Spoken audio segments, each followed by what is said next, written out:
Good morning and welcome to another episode of Clayton County Headquarters, Coffee with the Librarian. And today we're wearing our hats. Hats are in the crowd, cowboy hats, as a nod to our unsung heroes like Bass Reed and all of our cowboys who were free on Juneteenth in Texas. So, how y'all doing? So, just a couple of announcements real quick. Headquarters Library will be playing 42 this evening at 4:30. Black History Trivia Night will be at Northwest tomorrow, the 25th at 4 from 4 to 5. And I believe that's a team event. And Navigating Your iPhone will be February 26th from 1 to 3. And I just want to say, we have successfully done 4 episodes of Coffee with the Librarian. Round of applause. Thank you very much. Yep. That was the idea of our wonderful director, Director Scott Parham. And he said, hey, I want to do this. And we ran with it. And he's a guy with great ideas. And later on in the show, we'll be telling him thank you in a special way. Sounds like a setup. It's a setup. So, take it to the director. Good morning. How's everyone today? Good morning. Good. Love seeing everyone again in the crowd for another episode of Coffee with the Librarian. No different than any other episode. We have great guests that we bring on, not only to talk about what's going on in Clayton County, but it extends further than the county. And today is no exception. So we've got a wonderful guest in the house today. I'm going to let him introduce himself. But to get things started, LA Snow, take it away. How you doing? What's going on? How you doing? Doing well. LA Snow, I guess we'll just roll with that. Bass musician, based out of Atlanta, Georgia for the most part. Brought such songs as Multi-Platinum, Daisy Dukes, Look at the Girls with Daisy Dukes on, What's Up, Bankhead Bounce, My Baby Daddy, Be Rocking the Biz, Raise Roof, a couple other things. Nice. Yeah. How did you get started in the music industry? I'll probably go back to high school days, getting in trouble with beatboxing in the hallways back then. Okay. So probably in high school, everybody probably would assume I was going to go into music some kind of way. I had my little rap group back in high school. There was 4 of us back then. It was me, Marcus, Corey, and Chris. Had no particular name, just rapping freestyle for no reason. It's just endless rap. So fast forward, I jumped into the military and got moved to South Carolina. Ended up in Augusta, Georgia, and it was this cat on post, and people kept thinking we were brothers. Hey, I saw your brother out here today. I don't have no brothers there. I don't have brother, period. Right. That dude look just like you. I'm telling you. So we ended up connecting, and he had an interest in music. He was from Florida, and we just started writing music, sitting on his porch doing stuff. And so then one day he knew some cats out of Florida from his hometown, and this may date it, but we went to a place called Belglades, Florida. And anybody know anything about music? We did the original Daisy Dukes track on a 4-track. I don't know if people know what that is. That Daisy, you know that? When you 4-track, so that tell you how far back you go. And so we left Florida with a cassette tape with Daisy Dukes on it. It was dry. All the vocals, the music, everything was on this cassette tape. And we ended up playing it in a nightclub back in Augusta where we were stationed out of. And it just started picking up. Played it one week. Next week, we went back there, paid the DJ again, and started picking up. People started catching on to it. As soon as that hook, that Come On Baby came around, people started catching it, and it just blew up from there. Wow.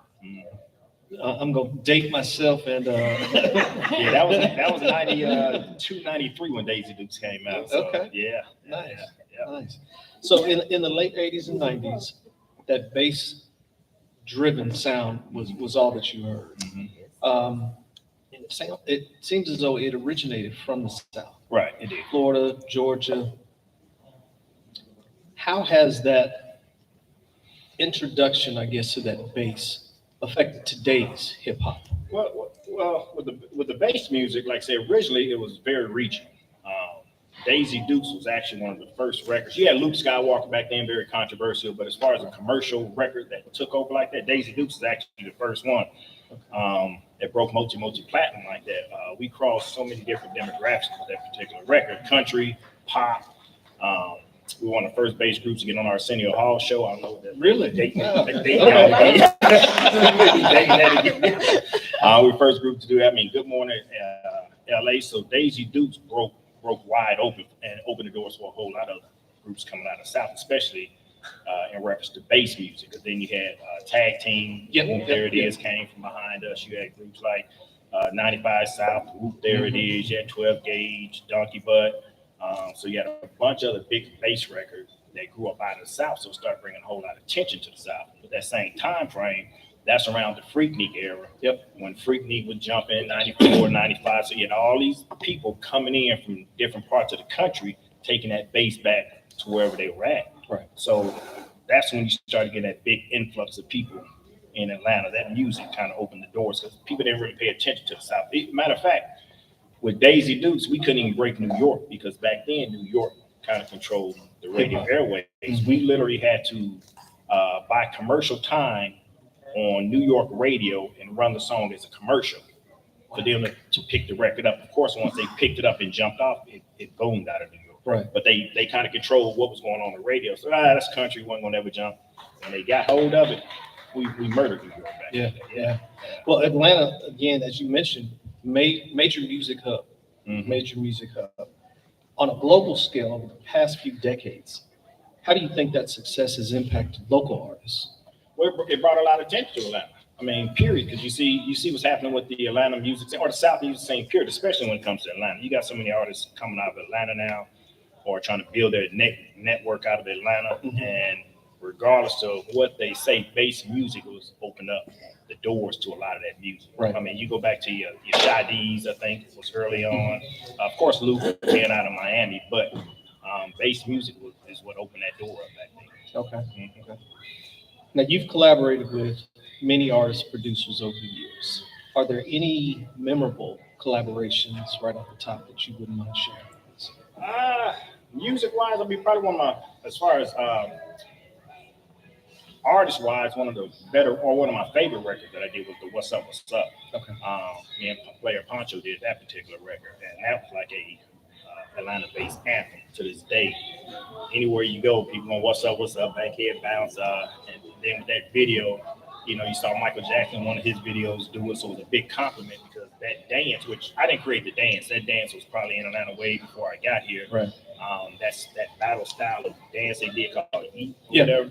That was here before. You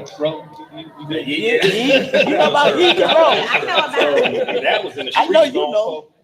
Zone 3. That was in the streets way before I got to Atlanta. It was just that was the call to it when they would do it in the clubs or whatever.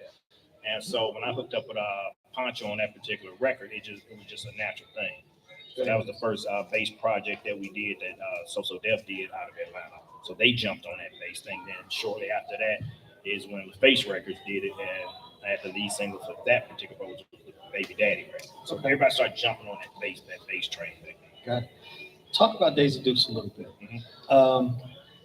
What was the process? You mentioned you guys sit around on the porch and just start rapping, I guess freestyling.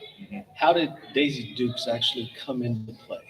Well, the term Daisy Dukes is what we used to call them what I called them out in California. The short shorts. Yeah, the short shorts. I think down here they used to call them hot pants or poom poom shorts and stuff like that. So every region had their own thing. That's just what we used to call them. And of course that originated from Catherine Bach from the Dukes of Hazzard. Yes. That's where we actually got the term from.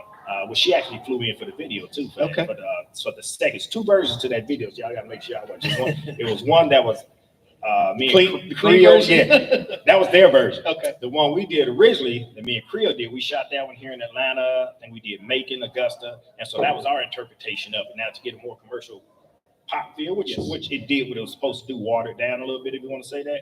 We went back out to California, and the record label did their interpretation of it, which it served its purpose. Not my favorite video, clearly, but it served its purpose. It took it to a broader spectrum, so it did what it was supposed to do.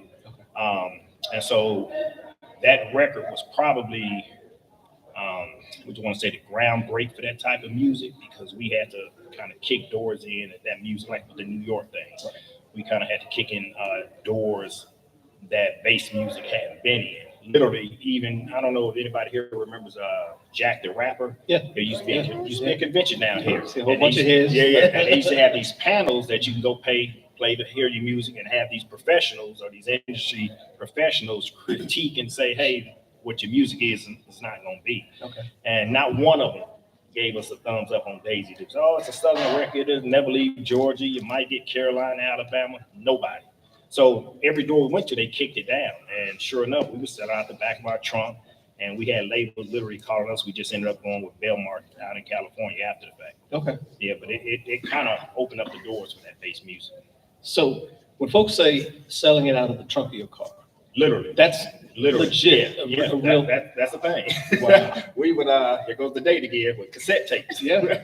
We took cassette tapes and CDs, and we would go to some of these record stores, whatever, with boxes full of, and we would do consignment things. We would drop off 200, and they would just pay us, vice versa, coming back or whatever. Okay. We literally went to these spots dropping off. It's not like this digital era it is now, where I can put something on the internet and the whole world gonna get it. We physically had to go to record stores, radio stations. You literally physically had to walk into these spots back then. Wow. And they had record Yeah. stores anymore like that. So Go. it's a Towers. different, it's gone. It's a different market now. Interesting. Yeah, Interesting. With your success as a producer following Deuce, how did it feel in comparison in being in front of the mic? Most of the stuff that I did produce was stuff I would perform on. So for me, it was kind of one and the same. Okay. At that time, I more so liked being on stage. I used to love to perform. That was my thing. That's what my art more so came out. So shortly after the music thing, I don't know if, and this kind of goes a different way, but I like to mention it.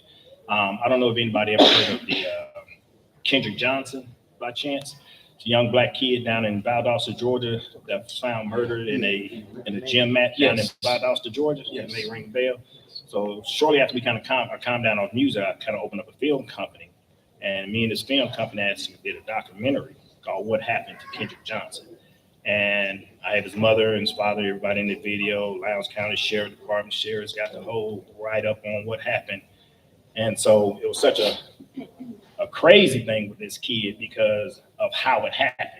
You know, of course, they said it was positional fixation with his 19, I think it was 17 at the time, kid, shoulders dove into a gym mat at this high school and got stuck. And clearly, if you see how broad this guy was and how he ended up upside down in the gym mat back in the corner of the school, you realize it just didn't happen that way. Allegedly, he had a situation with two of the kids at school, the Bell guys, who was accused of, like I said, assisting with his murder. But when you start digging into the case, which is what we did, you realize that all the boys' organs came up missing. You know, they go from Valdosta to Macon, I think it was, to have everything was missing. Boy's tongue, you know, all internal organs, you know, all this stuff is gone. How does that happen? You know, so at the end of the day, you know, it was some suspect going on, but you know, this family is still in Valdosta, still trying to get justice for that family. But that's kind of some of the stuff I kind of jumped into after the fact. Nice. But it's still going on. These people still fight for justice, and their son is still dead this many years later. So, Now, are you planning any more documentaries? not right now. That was so the way that took place and how that happened. That was a lot. So we definitely want to do other stories like that. But Okay. there's so much into that and some of the side things that happen after the fact, we just kind of eased up on certain things. So it gets kind of, when you start digging and prying into stuff, and then people start digging and prying back on the things on you. So it makes it a little suspect. Yeah. So things were happening. So I'm like, for that, it's crazy. It's amazing when people want to suppress certain types of information. We deal with it every day. Yeah. And I think today, if I'm not mistaken, marks the 5th anniversary of the Ahmaud Arbery case. And so I think this is a very timely opportunity that we've got a chance to talk. Right. So, and I said, that's one of many cases, you know, one of many cases. So especially with Black History Month or something. That's why we do it. Yeah. Okay. Yeah. Well, let me pivot back to music. Right. The industry has a reputation for being cutthroat, Very, challenging. very. We hear the stories, Suge Knight holding folks over the balcony. Very. And is there any legitimacy to some of those 100%. tales? I could, but I don't tell you stories of my own. But I can, even. But I can say this part. Even with my record label, keep in mind now. At that time, me and Creo might have been 19, 20 years old, right? Right. And so we knew some surface level information. So you just don't jump into this contract. You just don't do this. But when you got snakes in your own house, it's kind of like, damn, I didn't see that one coming. Yeah. And so we signed, we shopped around thinking, hey, let's get this deal. And the so-called manager or whatever at the time, who's supposed to be playing in our favor, he's backdooring the whole situation. So, and keep in mind, let's do it like this. So we signed a deal back then. And unfortunately, like I say, you got plenty of stories. Tony Braxton's, the TLC's, it's all the same story. It's the same story. We signed a deal back then. I think it was a 5% deal, right? 5%. Yeah, you see me looking. Yeah. Eyebrows furrowed. But you never see it because you talk about when you had a 17, 18, 19, 20-year-old kid, a contract that's probably thick as this book right here, Right. And coming out of most urban environments, cats ain't got that type of money to invest into attorneys and everything. So you want to surface read and say, your manager say, oh, no, this is good. Same thing. You're like, oh, okay, cool. He got our interest at heart. Right. Keep in mind now, for easy numbers reason, let's say we sold $100 worth of records, right? So we get 5 out of that 100. Mhm. But before we get that 5, I need to pay for these glasses. I need to pay for this CD. I got to pay for this cassette tapes that was built. I got to pay for any promote. All that comes out of your 5% before you see profit. Record label is free and clear. So I think back then, our first checks maybe were like 50 grand, right? And I was never frivolous with money, so I didn't blow my money. But at the same time, you throw 50 grand one time too, you're like, oh, that's money, you pop that in your bank account or whatever. Then you get one for 30. So the checks start getting smaller and smaller. Now keep in mind, sold 4 or 5 million copies of a record. Now for easy numbers, back then an album sold for maybe, let's just say between 15 and 21, depending on back then if you had a double CD or something like that. So let's just say 50, 30 minutes on stage while you went into the show. And all they could do was scream and holler. They just holler, yeah. Y'all saying what booed me last year, remember? But that's probably, but that goes to that hit record and knowing how to control the show after the fact. Yeah. And after that, I never had the issue. After that big boom we got, we had come back and revamp everything and consolidate the show a little bit down. Went down to 3 female dancers and we had a hammer show back then. I believe. Okay. Colors, cross colors and stuff. Had it all. Well, good. Well, that's all the questions I have. Are there any questions, Kim, from the audience? Or the people are native to Atlanta, Sherry. We all remember all the hit records and the songs. And so we want to thank you for your contributions to the music industry because you have paved the way for. They're the label. I'm just a production company for them. And I've seen people do deals like that where they get burned because if Did you know that you saw Chairman on your birthday and he did not say happy birthday to you? I don't remember. Yeah. So Chairman and Vice Is there a Chairman. reason why? Yeah, there's a reason why. So come on, Chairman. Come on. Don't be scared. Hold my hand. Director Parham. Yes. Do I need to stand for this? No, you can sit down. I don't want you to pass out. Okay. We have any EMTs in here, paramedics? We got a first aid kit. On last Friday, I found myself with my vice chair, Drew Andrews. He asked me to come in with him to work on another project that he was working on. And as we sat to the table, then you popped up and Deputy Director Sherry popped up. You was decked out in your black and your cowboy hat. And I'm like, what's wrong with him? And after you left, Vice Chair said, it was your birthday. I was like, his birthday? I didn't know it was his birthday. Like, so now I feel bad. I feel bad because I didn't tell the director happy birthday. So I said, what can I do to make it much pleasant? I understood that the staff did something for you here, but they didn't go above and beyond like I do. Like I do. Okay. And so in saying that, Vice Chair, come on up. Trustee Gates, come on up. Gotcha. Turn this way here. Yes, sir. Extend that side right there. On behalf of the Clayton County Board of Trustees, Vice Chair Andrews, Trustee Gates, the other trustees were not able to be here because of work obligations, but we are able to be here. And we just want to present you with a small token from the Board of Trustees of our gratitude and our appreciation for what you do at the library. Now, I'm not going to ask you your age. Okay. I'll tell it now. We're not going to ask you your age, but we just want you to receive our token and appreciation for what you do.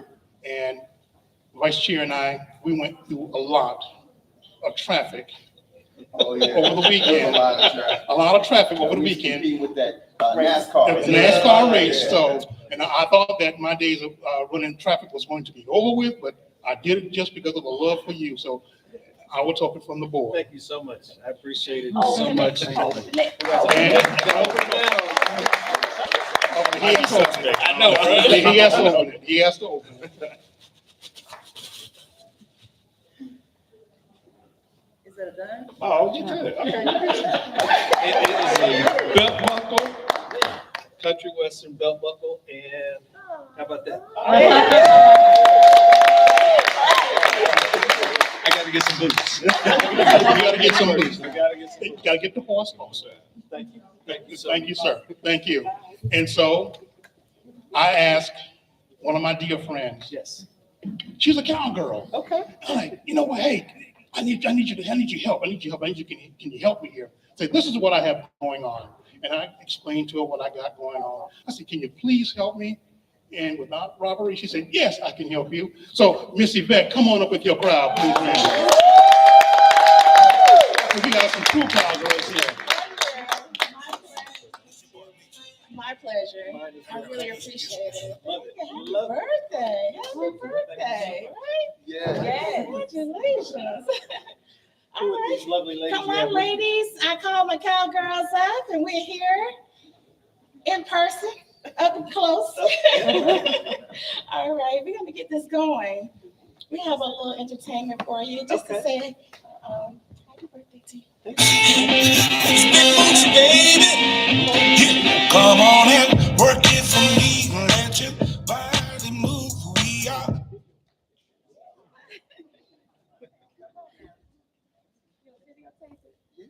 Come on, we ready. It's Monday morning. All right, we're ready.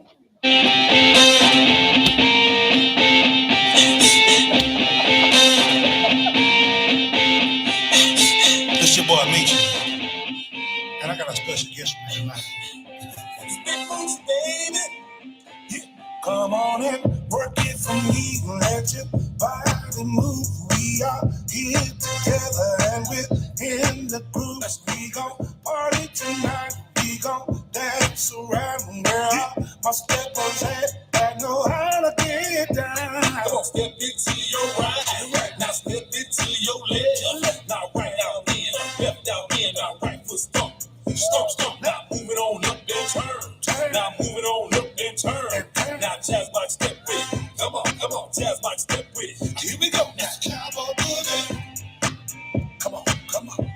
It's cowboy boogie. It's cowboy boogie. Oh, yeah. It's cowboy boogie. Come on. Watch it. Well, ride on.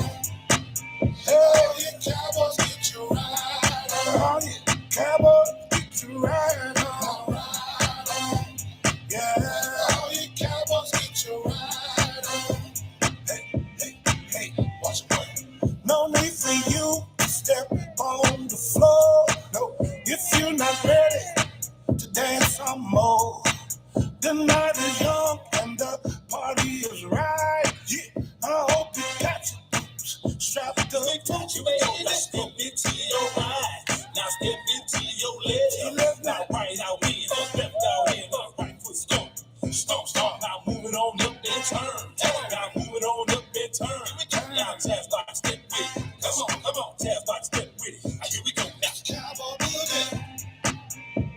Let's go. It's cowboy boogie. It's cowboy boogie.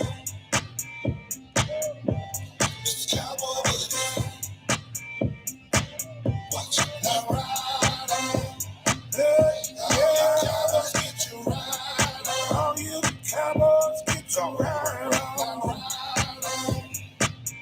All you cowboys get you ride on.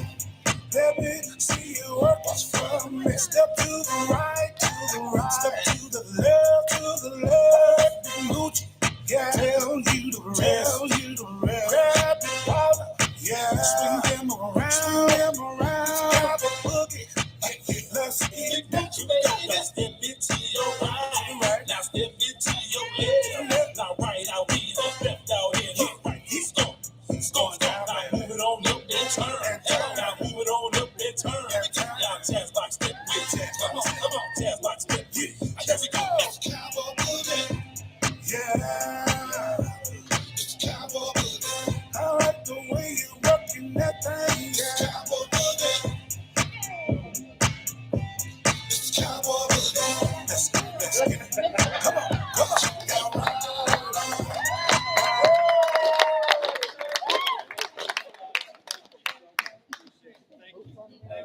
Director got moved.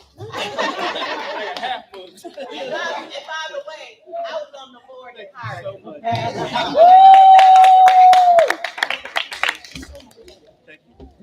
I'd like to thank Ms. Yvette and her team for coming out for their Cowboy Boogie.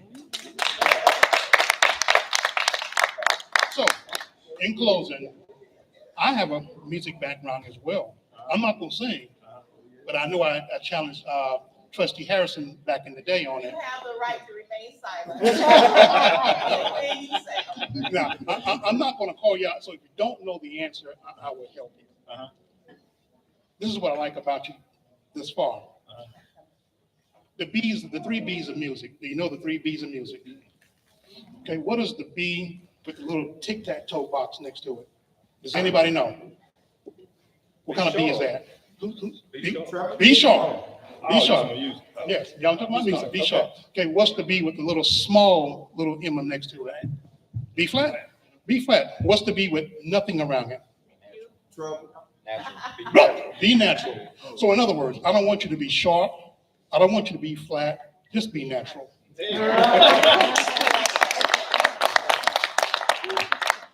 Got some musicians in the house. Well, today has been wonderful, to say the least. Thank you, my staff, my folks, my supporters. Thank you, LA Snow, for being a part of. Appreciate you. Thank you again. And, as we wrap up February and Black History Month here at Clayton County Library System, thank you all. I'm seeing wonderful faces in the crowd who are dedicated, loyal supporters and are here every episode. Thank you again for showing up and showing out. And look forward to the next time we can get together. I appreciate you all. Thank you so much.